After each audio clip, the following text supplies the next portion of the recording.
Di balik janji skincare, hal ini berkaitan dengan marketing, overclaim, dan realita industri skincare. Nah, siapa sih di sini yang pernah beli skincare cuma karena skincare-nya lagi viral ataupun karena di-review oleh influencer ternama atau bahkan terdapat janji glowing cepat?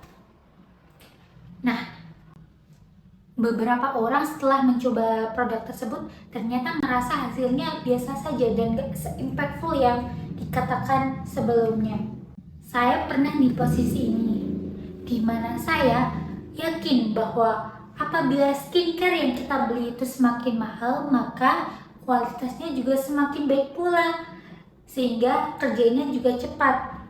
Saya percaya bahwa label viral itu pasti produknya bekerja dengan efektif. Namun, itu belum tentu. Sampai suatu hari saya mulai bertanya, apakah kita benar-benar membeli skincare atau hanya membeli harapan saja ya?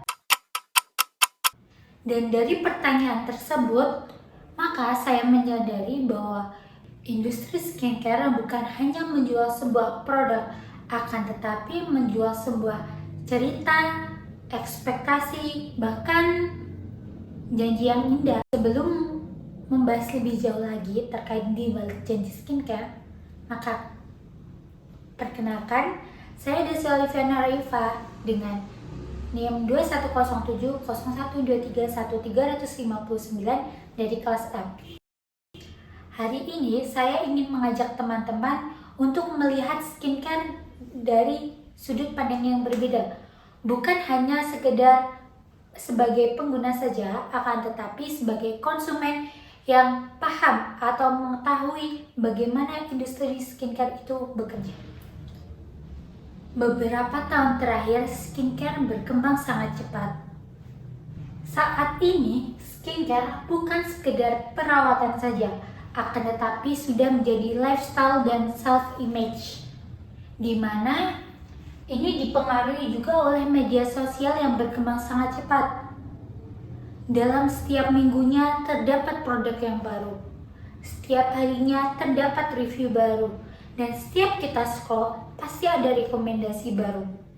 Dan tanpa sadar kita percaya bahwa kulit ideal adalah sesuatu yang harus kita capai. Dan di titik ini muncul pertanyaan penting, yaitu apakah harga skincare benar menunjukkan kualitasnya?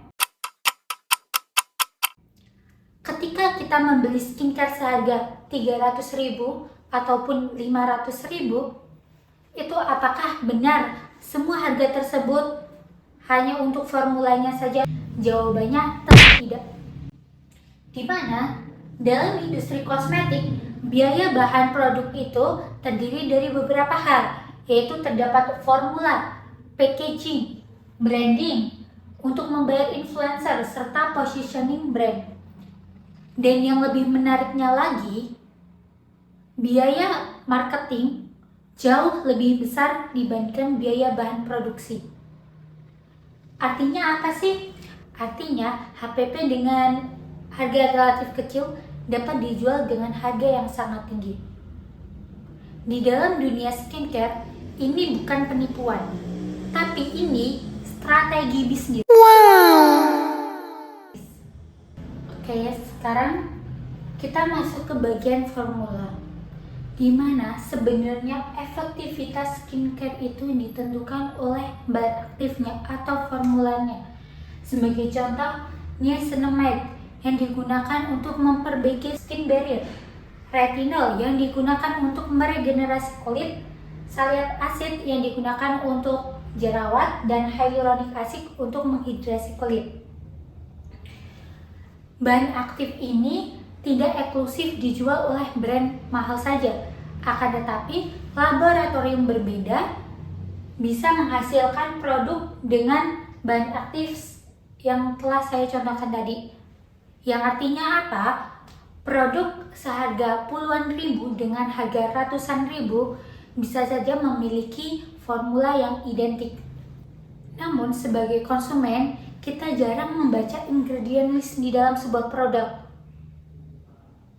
Akibatnya, keputusan kita untuk membeli dipengaruhi oleh storytelling, di mana apabila storytelling lebih kuat daripada edukasi, maka dapat muncul fenomena yaitu overclaim, karena kita percaya saja dengan storytelling orang lain. Belakangan ini kita sering mendengarkan klaim seperti Jerawat hilang dalam 3 hari. Kulit langsung greskin. Bari-bari hilang secara permanen.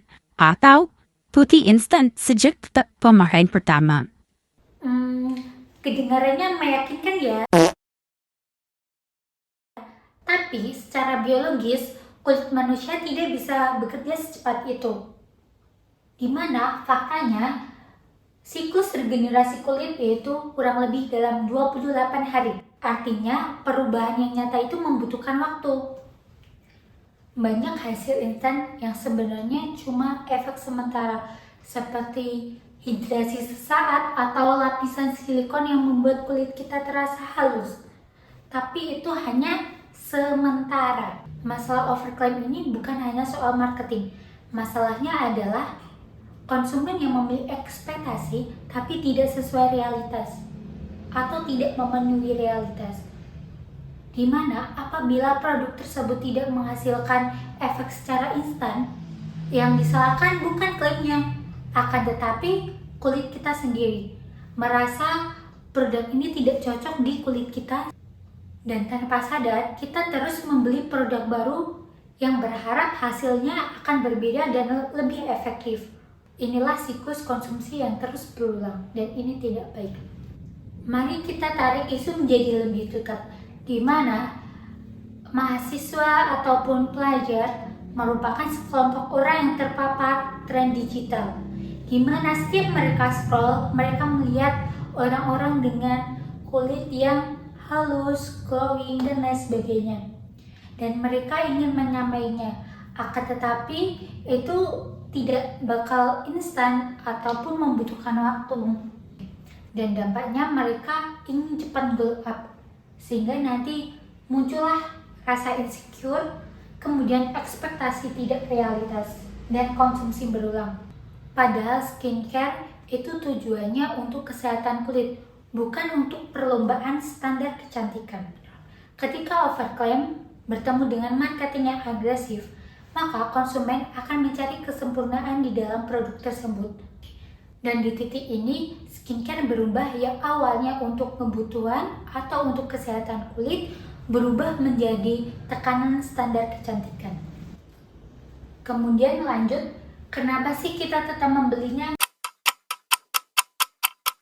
Yang pertama yaitu emotional buying, brand trust, FOMO, kemudian viral effect. Lalu apa sih yang bisa kita lakukan? Bukan berarti skincare yang mahal itu buruk. Bukan juga semua brand itu overclaim. Namun kita harus menjadi konsumen yang cerdas atau yang sadar. Di mana kita harus mulai bertanya, apakah kita benar-benar memahami ingredients list di dalam suatu produk tersebut? Apakah produk ini sesuai dengan kebutuhan kita? Dan apakah kita membelinya karena fungsi dan bukan hanya tren saja? Karena di era digital, kekuatan konsumen bukan lagi soal tentang uang, akan tetapi mengenai literasi. Apabila konsumen literasi dan menjadi konsumen yang kritis, maka industri skincare akan menjadi lebih transparan. Saya ingin menutup dengan pemikiran yang sederhana, di mana mungkin masalahnya bukan pada skincare yang mahal, bukan juga pada tren skincare, tapi masalahnya ada pada konsumen yang ingin mencari kesempurnaan di dalam suatu produk yang kita beli.